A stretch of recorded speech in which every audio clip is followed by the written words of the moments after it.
Assalamualaikum warahmatullahi wabarakatuh, dan kita jumpa lagi pada pagi ini. Okey. So, kepada yang baru pertama kali menonton, saya Nur Asia binti Ismail. Okey. So, saya suka sharing berkenaan dengan ilmu pengurusan kewangan dan juga macam mana emas boleh membantu tuan-puan menguruskan kewangan dengan lebih baik. Okey, saya lebih banyak relate berkenaan dengan kegunaan emas, kepentingan emas dalam menguruskan kewangan lah. So ada juga ilmu-ilmu sedikit yang lain berkenaan dengan mungkin contoh kata dari segi hartanah apa sedikit-sedikit lah, tapi saya tak go deep berkenaan dengan tools-tools lain. So saya menggunakan saya sharing lebih kepada menegaskan, mengesyorkan macam mana emas boleh membantu tuan-puan untuk menguruskan kewangan dengan lebih baik lah. Okey, sebab saya dah banyak menggunakan emas untuk struktur semula saya punya kewangan. Jadi saya orang kata bukan kata pakar, tapi ada sedikit ilmu ke situ. Jadi saya sharing lah kepada sahabat-sahabat. Okey, so pagi ni kita nak sembang berkenaan dengan asbab kita berbelanja lebih. Kenapa kita berbelanja lebih? Kenapa kita berbelanja lebih? Pertamanya, kenapa kita kena tahu sebab kita berbelanja lebih ni. Sebab bila kita tahu sebab kita berbelanja lebih ni, jadi kita boleh kontrol lah apa yang kita boleh buat untuk memastikan sebab-sebab tu tak mengganggu kita punya flow perbelanjaan setiap bulan.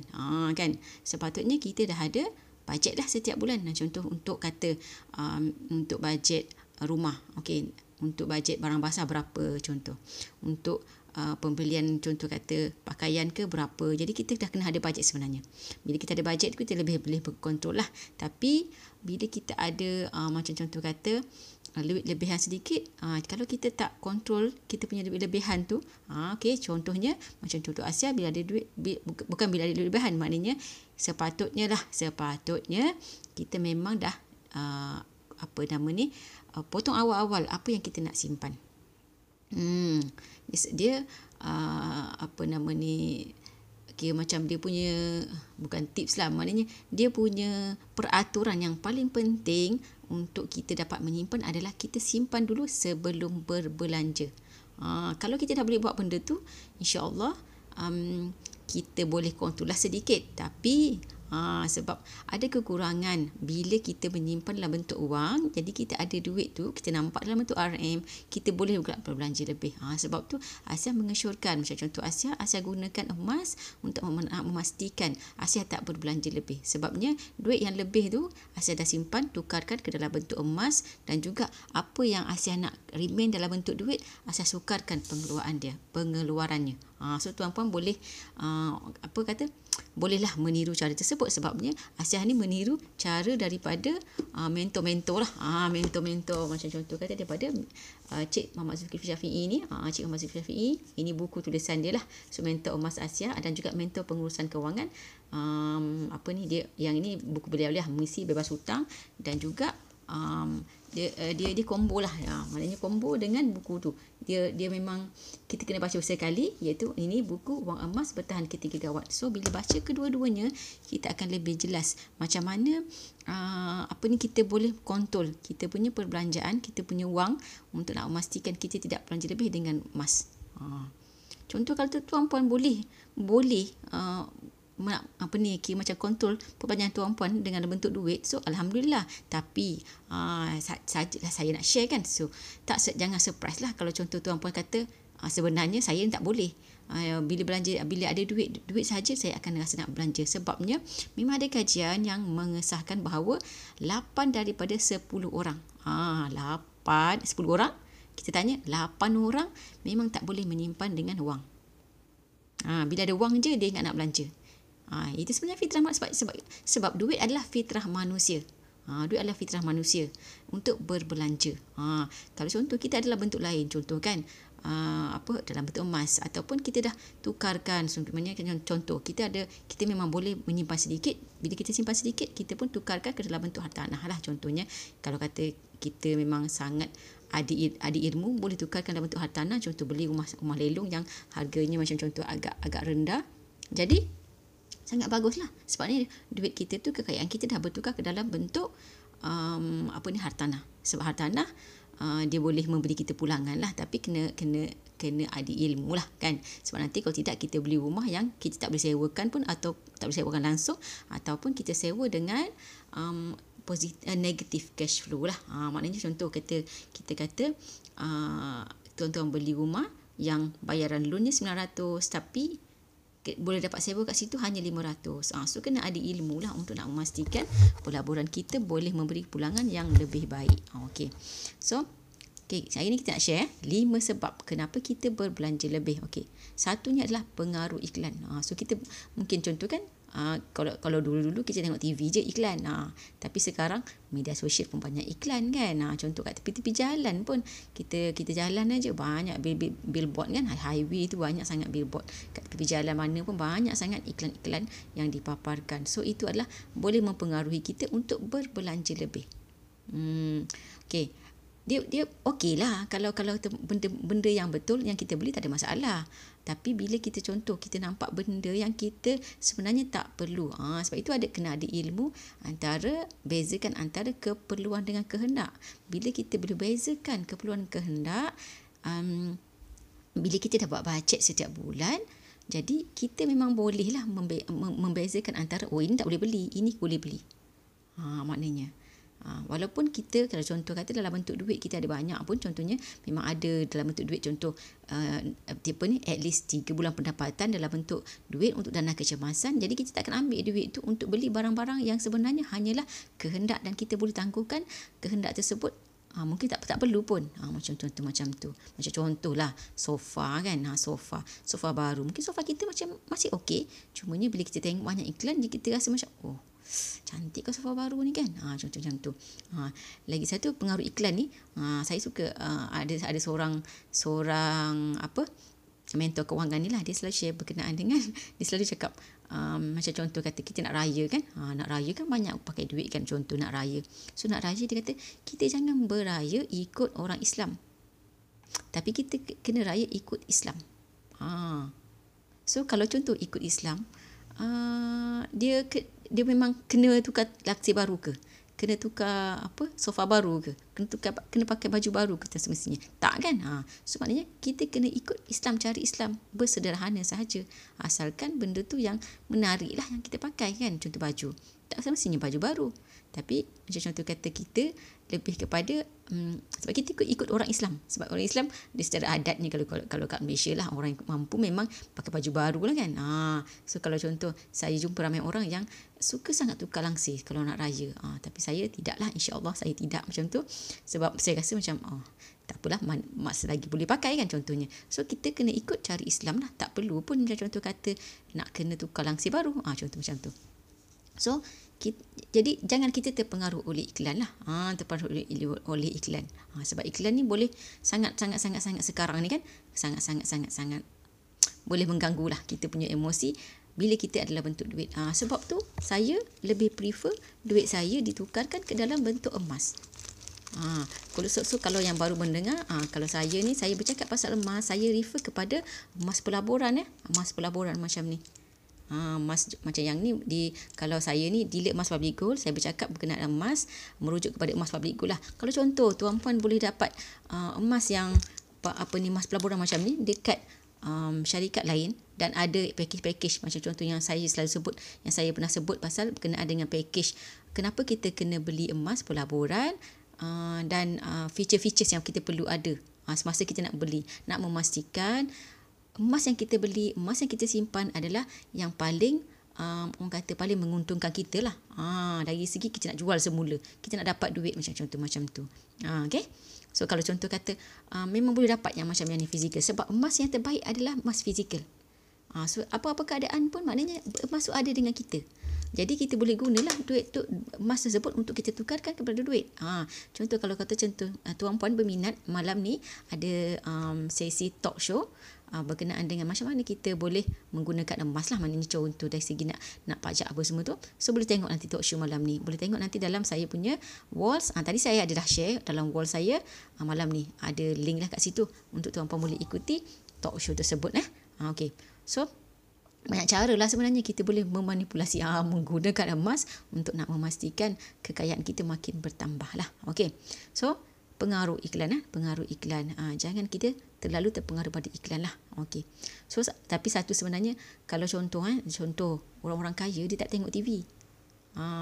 Dia tak tengok TV sebab banyak benda yang orang kata tak baik lah dekat TV tu sebenarnya. Contoh tak baik dekat TV. Dia tak akan mendedahkan otak dia, pemikiran dia kepada benda-benda yang tak elok. Contoh macam tu lah.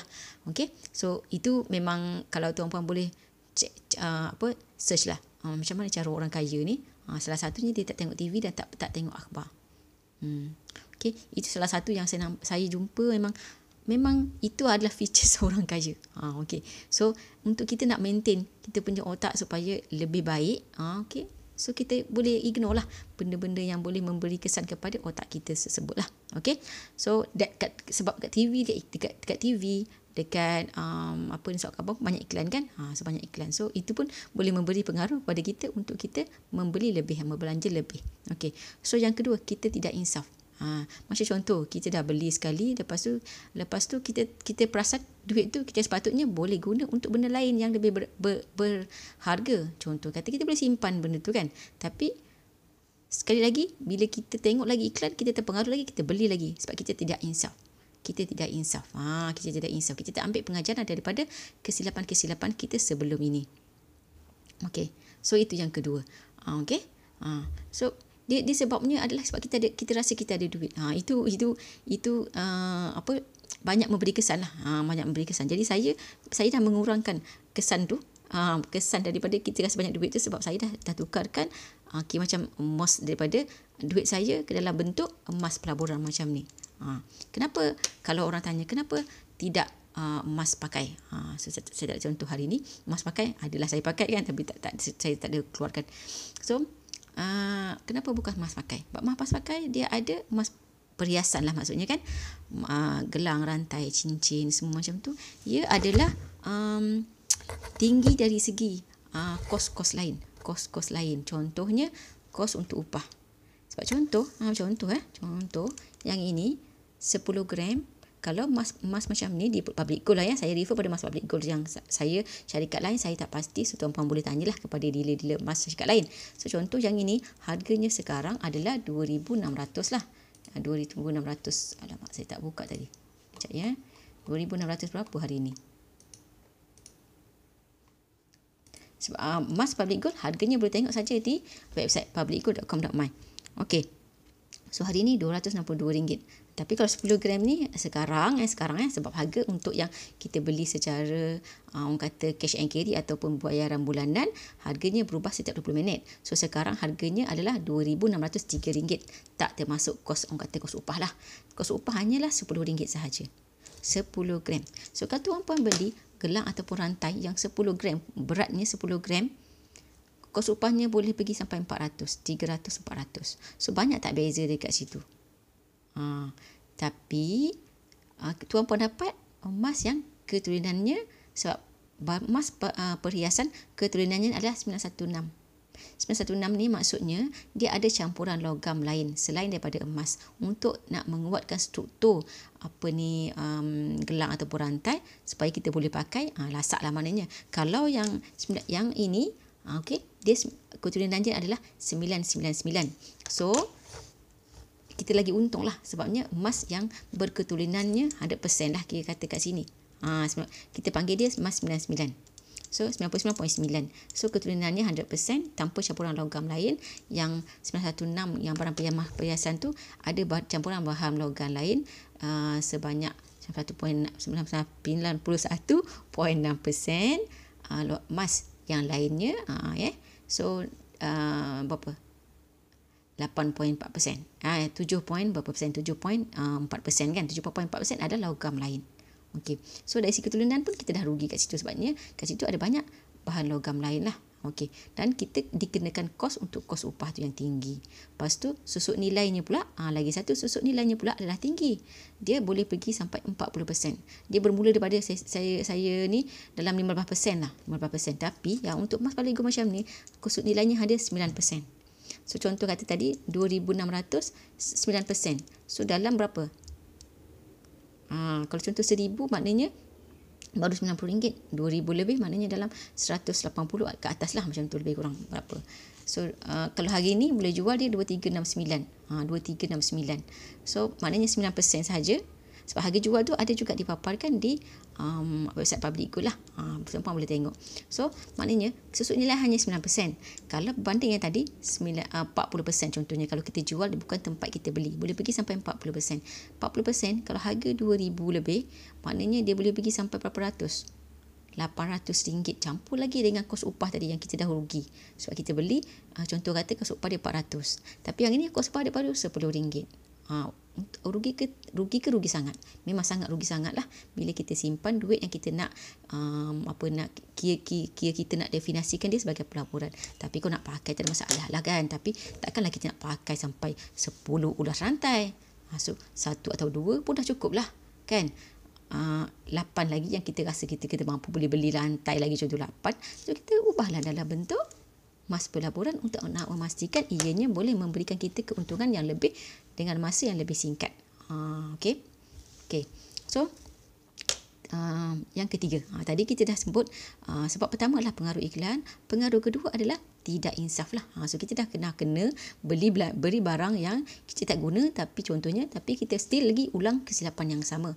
So yang ketiga adalah kita nak reward diri.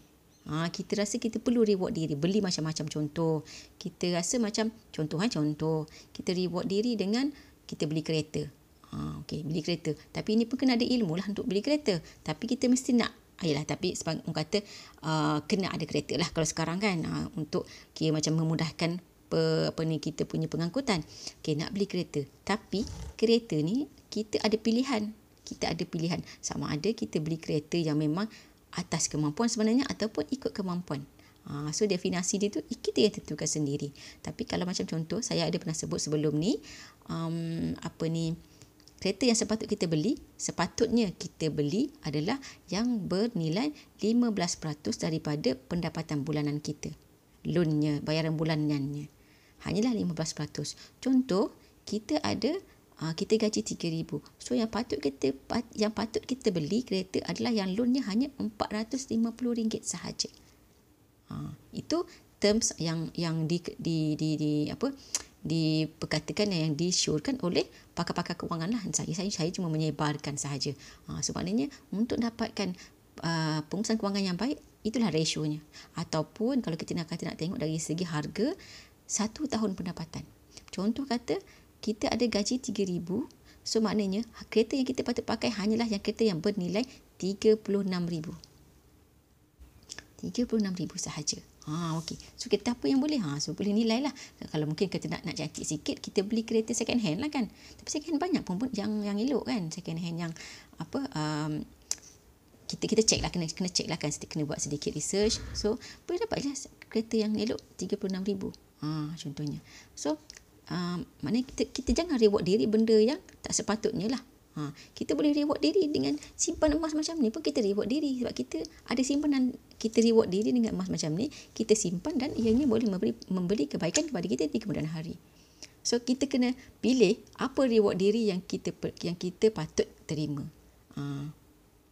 Tidaklah yang kata kalau kita tak mampu pun kita nak juga reward diri itu sampai kita menggunakan kad kredit dan setiap bulan asyik bayar minimum sahaja. So, sangat merugikan lah bila kita asyik bayar minimum sahaja kad kredit, sebabnya dia punya interestnya sangat tinggi lah.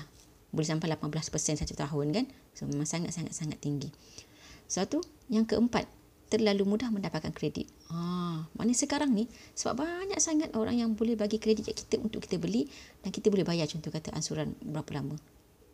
Contoh kata, macam contoh ada satu shopping platform tu kan, dia boleh bagi kita kredit untuk beli sebab contoh RM2,000 dan kita boleh bayar secara bulanan. So sebenarnya bila kita banyak menggunakan kredit ni, kita dah menggunakan duit pendapatan kita masa depan. Kita tak dapat duit lagi tapi kita dah ada hutang. So sebabnya sekarang sangat mudah dapat kredit.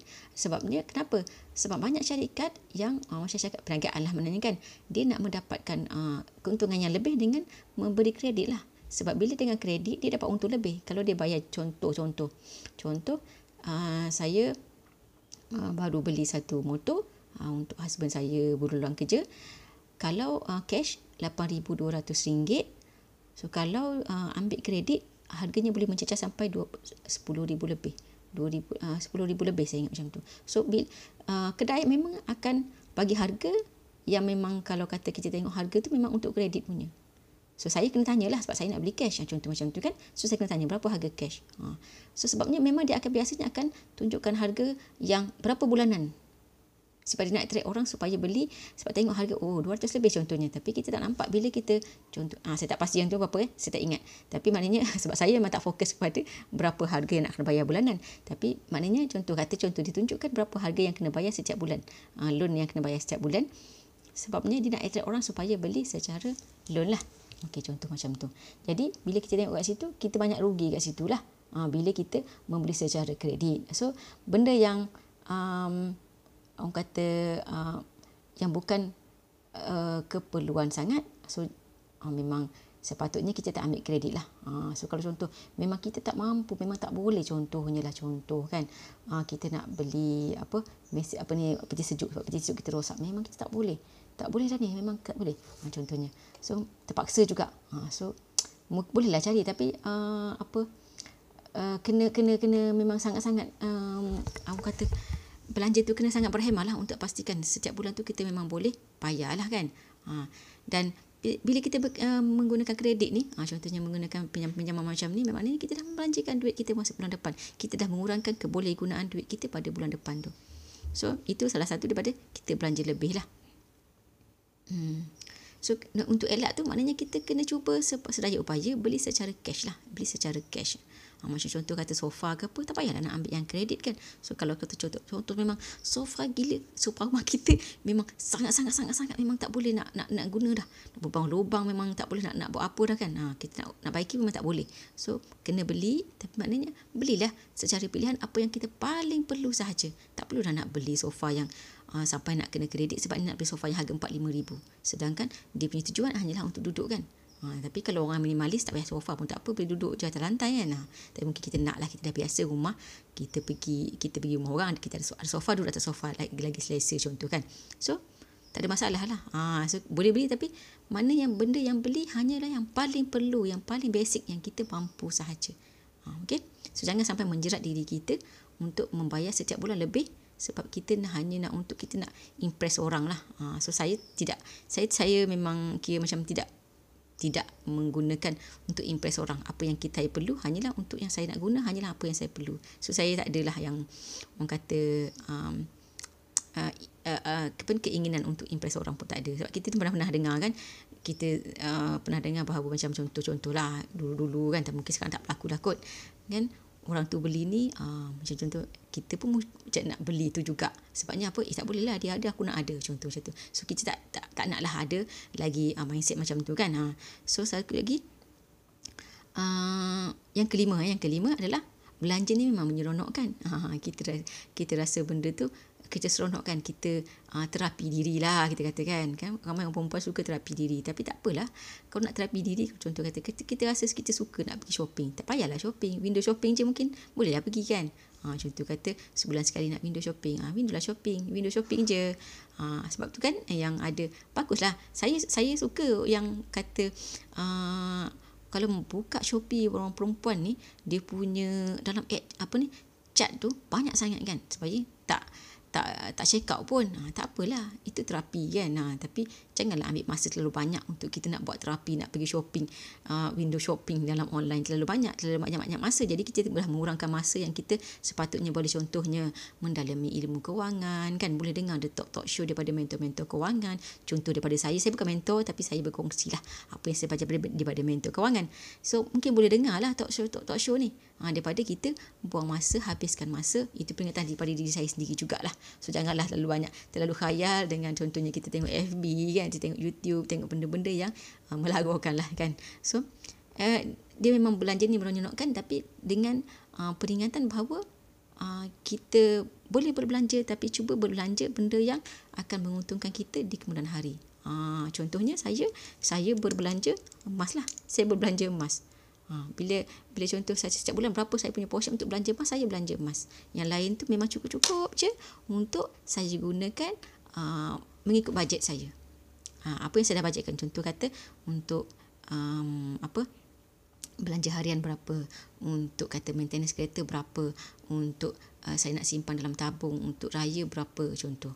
Maintenance rumah ada berapa, yang untuk cukai pintu nanti macam mana, yang untuk road tax kereta berapa. So saya dah simpan setiap bulan sebab saya tak nak terdesak masa contoh kata untuk road tax kereta kan. Untuk road tax kereta, contoh kereta saya road taxnya bulan 7. So saya tak nak bulan 7 terbaru, alamak, aku nak cari duit mana ni? Contohlah kata 600 nak cari duit mana ni? Sebab saya dah proratekan setiap bulan, saya adakan simpanan tu untuk contoh setiap belanjaan yang memang kita tahu akan berulang. Okey. So itu salah satu cara kita nak mengurangkan kita berbelanja jugalah. Sebab maknanya kita dah masuk allocate kan untuk perbelanjaan yang memang kita akan belanja. Jadinya kita dah boleh mengurangkan kebolehgunaan duit kita pada setiap bulan. Sebabnya kita dah bersedia untuk sebarang perbelanjaan yang memang orang kata dari segi yearly-nya akan berlaku. Contoh cukai pintu kan. Kita nak bayar cukai pintu, cukai tanah, road tax kereta, apa lagi? Contohnya. So itu salah satu. So memang sangat-sangat kita kena kontrol lah apa yang kita berbelanja. So semoga dengan perkongsian daripada asbab Aisyah share berkenaan dengan asbab kita berbelanja lebih ni, tuan-puan boleh muhasabah diri kan. Aisyah pun muhasabah diri juga, nak kena muhasabah balik. Ada ke benda lagi? Yalah, kita manusia kan, ada juga yang orang kata terkucil kan. Terbeli juga benda-benda yang sepatutnya tak kita belilah. Okay. So maknanya salah satu cara untuk nak kita memastikan kita tak belanja lebih, kita dah buat list bulanan. Macam contoh apa yang kita bajetkan setiap bulan, then duit lebih tu contoh kata kita ada duit lebih 500 satu bulan, so 200 kita nak masuk kepada duit dana kecemasan, dan 300 kata contohnya yang untuk dana kecemasan jangka masa panjang. 300 tu tuan-puan boleh tukarkan ke dalam bentuk emas. Sebabnya bila dalam bentuk emas tu tuan-puan dah mengurangkan yang tuan-puan nampak duit tuan ada banyak. Tu tukarkanlah dalam bentuk emas, pelaburan macam ni untuk nak memastikan emosi tuan-puan lebih stabil, supaya nak memastikan kita tidak berbelanja lebih. Okay. So kalau contoh 300 dah dapat dah 1 gram lebih. Kalau contoh hari ni RM262 kan. So kalau contoh kata memang saya tak minat nak pegang, so tak ada masalah, boleh saja tukarkan contoh 300 tu dalam bentuk emas, pelaburan dalam akaun emas. Tapi percayalah, sebenarnya emas yang ada di tangan adalah lebih baik daripada emas yang ada dalam akaun lah sebenarnya. Tapi ikutlah, kalau kita selesa dengan contoh simpanan dalam akaun emas, so tak ada masalah pun, simpanlah. Mungkin kalau kata contoh kita ni jenis yang tak tidur malam kalau ada emas kat rumah, contoh macam tu, so tak payahlah beli yang boleh pegang sendiri, sebabnya nanti kan tak boleh tidur malam. Contoh je kan, contoh ada 5 gram pun rasa macam macam mana ni kan, rumah tak selamat apa semua, contoh macam tu. So kalau macam itulah, saya alhamdulillah boleh selamat lah. Ada lagi yang 10 gram macam ni, contohnya kan 10 gram ni, so saya tak ada masalah, alhamdulillah. So boleh ikut, dia ada banyak choice untuk kita. Ada banyak pilihan, kita nak simpan sendiri ataupun kita nak simpan dalam akaun. So tak ada masalah. Kita ada bajet kecil, kita boleh beli cara bajet kecil. Kalau contoh kita ada bajet besar, contoh kata kita dapat bonus dalam 1,000 lebih, boleh saja terus beli 1 dinar, contoh macam tu. So ada 3 cara yang tuan-puan boleh sesuaikan caranya untuk nak mula menyimpan dalam bentuk emas, nak memastikan kita tidak berbelanja lebih. Okay. So saya ulang balik, asbab kita berbelanja lebih, ini antaralah asbabnya. Ada 5, iaitu pengaruh iklan. Kita terlalu banyak tengok iklan dan sampai mungkin macam kata kita hipnosis diri, jadi kita beli benda yang tak patut dan kita tidak insaf. Kita dah terbeli barang-barang yang kita tak perlu, tapi next time kita buat lagi. So kita tidak insaf. Yang ketiga, konon-konon kita nak reward diri. Nak reward diri. Contohnya bercuti ke tempat yang kita sebenarnya tak mampu. Contoh macam tu. Balik lepas tu kita kena puasa, contoh makan lauk telur, contoh macam tu. Konon kita kata kita reward diri. So tak payahlah reward diri awal-awal. Simpan dulu, bila dah ada banyak simpanan, bolehlah nak reward diri sekali kan. Yang keempat dah, terlalu mudah mendapatkan kredit. So kita memang senang sangat sekarang ni. So terlalu mudah untuk dapatkan kredit untuk membeli dalam bentuk pinjaman. So kita sendiri yang kena ada orang kata kesedaran diri bahawa kredit itu tak bagus. Tapi kita boleh memanipulasikan kredit lah. Contohnya kan, kredit ni termasuk loan kan. So boleh memanipulasikan kredit. Contoh, ambillah loan rumah untuk kita nak ada rumah sewa. Contoh macam tu. Okey. So yang kelima, berbelanja memang menyeronokkan. So kita kena buat berbelanja menyeronokkan tu instead of yang akan memberi kita yang tidak boleh memberi kita pulangan, kita buat membelanja yang boleh memberi kita pulangan. Contohnya berbelanja emas. So kita kena ada sedikit ilmu lah untuk nak memastikan kita boleh kontrol diri kita daripada kita berbelanja lebih. Dia sebenarnya ada dua lah. Satu ilmu dan satu lagi sikap. Satu lagi sikap. So sikap pun kita kena betulkan diri kita supaya kita lebih boleh menyimpan. Sebab asas untuk membina kekayaan adalah menyimpan. Satu lagi kita boleh membina pendapatan tambahan lah. So kalau contoh kita memang jenis yang saya memang balik kerja, habis tak boleh nak buat kerja dah, memang balik je, saya dah tutup otak saya untuk bekerja. So saya balik rumah memang saya nak contoh, saya nak fokus pada family. So tak ada masalah. Maknanya kita kena ambil cara untuk membina kekayaan melalui kita menyimpan lah. So kita kena kontrol lah kita punya perbelanjaan. Kalau contoh orang yang boleh nak buat bisnes apa semua, nak boleh dapat orang kata MSI, multiple stream of income, buatlah apa cara saja, tapi janganlah pergi merompak kan. So buatlah cara halal lah. Multiple stream of income ni maknanya boleh buat banyak cara nak memastikan kita boleh, contoh kata memang kita punya pendapatan tu cukup-cukup je 3,000, tak boleh nak belanja langsung. So kita boleh lah contohnya jadi dropship ke, contohnya macam biasa yang perempuan-perempuan kan, jadi dropship ke, lelaki pun banyak juga sekarang. So boleh jadi dropship untuk dapat contoh kata 200, 300 satu bulan, sudah boleh menyimpan yang tu. So sebabnya gaji kita memang tak boleh, contoh macam tu. So dua cara iaitu kita tadi kan mengurangkan perbelanjaan dengan menambahkan pendapatan kita untuk nak memastikan kita boleh menyimpan. Tapi simpan tu kena simpan tempat yang memang sangat orang kata kalis emosi lah. Sebab bila kita menyimpan tapi sikap kita masih tak berapa betul, percayalah, sebab tu 75% daripada rakyat Malaysia tak ada duit simpanan walaupun 1,000. Sebab apa? Ada duit, mungkin ada duit simpanan, lepas tu sikap dia tak boleh nak menyimpan melalui duit. Sebab tadi kan 8 orang daripada 10 orang tak boleh menyimpan melalui duit. Sebab itulah dah ramai yang bila sedar benda tu, tukarkan ke dalam bentuk emas macam ni. Jadi dia tahu bila bentuk dalam bentuk emas, emosi dia tidak terganggu. Jadi dia boleh menyimpan dengan tekalnya lepas tu. Sebab dia simpan dan dia lupa pun ada berapa harga kat situ. Sebabnya macam contoh sini, saya nampak 10 gram. Saya tak nampak nilai RM kat situ. Okey. So, kalau contoh tuan-puan berminat untuk nak memulakan simpanan emas kan. Contoh kata, saya tak clear lagi ala Asia macam mana nak simpan emas ni. Bukan kata banyak duit dia boleh simpan emas. So tak ada masalah. Boleh saja WhatsApp saya untuk saya bagi consultation apa bentuk simpanan emas yang paling bersesuaian dengan tuan puan punya condition. Okay. So saya sudahi sharing saya pada pagi ini. Nanti kita jumpa lagi insya-Allah. Doakan saya supaya boleh sharing lah sedikit ilmu pada sahabat-sahabat, untuk saya pun dapat pahala sedikit di sana sebab sharing saya ni. Dan juga kalau tuan-puan rasa ilmunya ada manfaatnya kepada tuan-puan, bolehlah tuan-puan sharekan FB live saya ini. So nanti tuan-puan pun insya-Allah dapat pahala lah daripada perkongsian tersebut. So kita jumpa lagi. Assalamualaikum warahmatullahi wabarakatuh.